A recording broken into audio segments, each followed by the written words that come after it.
आज केउंझर जिलार कृषक भाई माने भौणी मैंने आसते आमको धन्यवाद अर्पण करने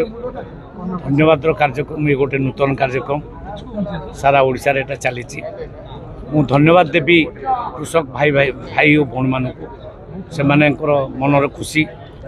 माननीय मुख्यमंत्री जो 3100 टंका पर क्विंटाल देइचंती धान रेट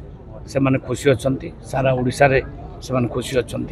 किसी अधिका पैसा पाई आर्थिक स्थिति निश्चित बदल जो स्वप्न देखते माननीय प्रधानमंत्री जे कृषक मानकर आय को 2 गुण करवा यहाँ सफल होड़ा सफल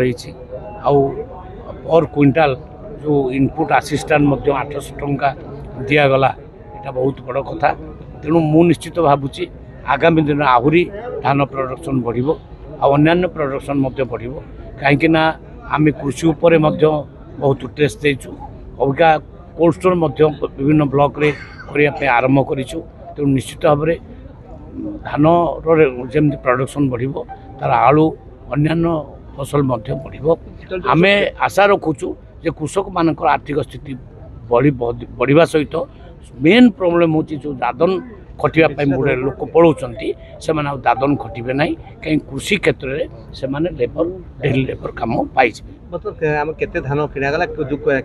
आम ए वर्ष 74 लाख मेट्रिक टन धान किना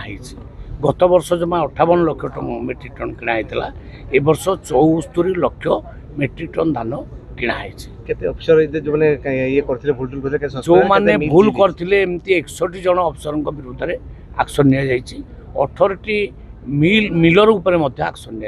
केन्दुझर जिले में कोल्ड स्टोरेज केतरा थिला आसंदा वर्ष केतेटा हम कोल्ड स्टोर मु हिसाब करके कहीदेवी सठिक भाव में डाटा दे राज्य में केतरा थिला वर्तमान केतरा करिया पे निष्पत्ति राज्य में 1400 मिलर समुदाय मिल अच्छी 1400 आमर चेष्टा हो 400-500 मिल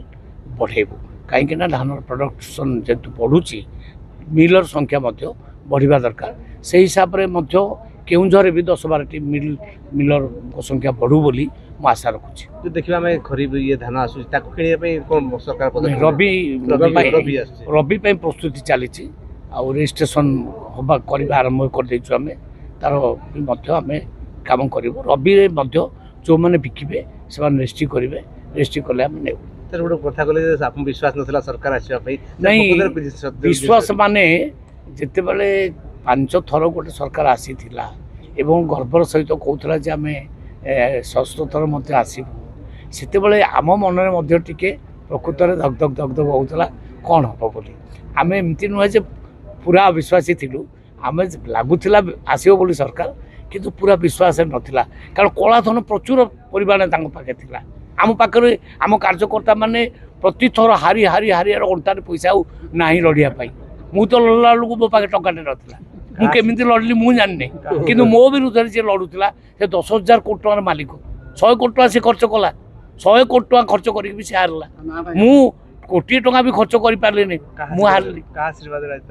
भगवान आशीर्वाद जगन्नाथ आशीर्वाद ये सरकार आसी मो कहवा मतलब हो सर आज देखिए आम जो कृषक कथा कहते बर्तमान केन्दुझर देखिए पाइपलाइन द्वारा पानी जी पानी नहीं जाऊँच जो कृषक मैंने चाष कर वंचित होते नियम अच्छी वर्षा 3 मास ने वर्ष जाक पाइपलाइन स्लोरी नौ पानी कथा मुझे शुणिली माननीय मुख्यमंत्री सहित आलोचना करवा निश्चित भाव में चिंता करा।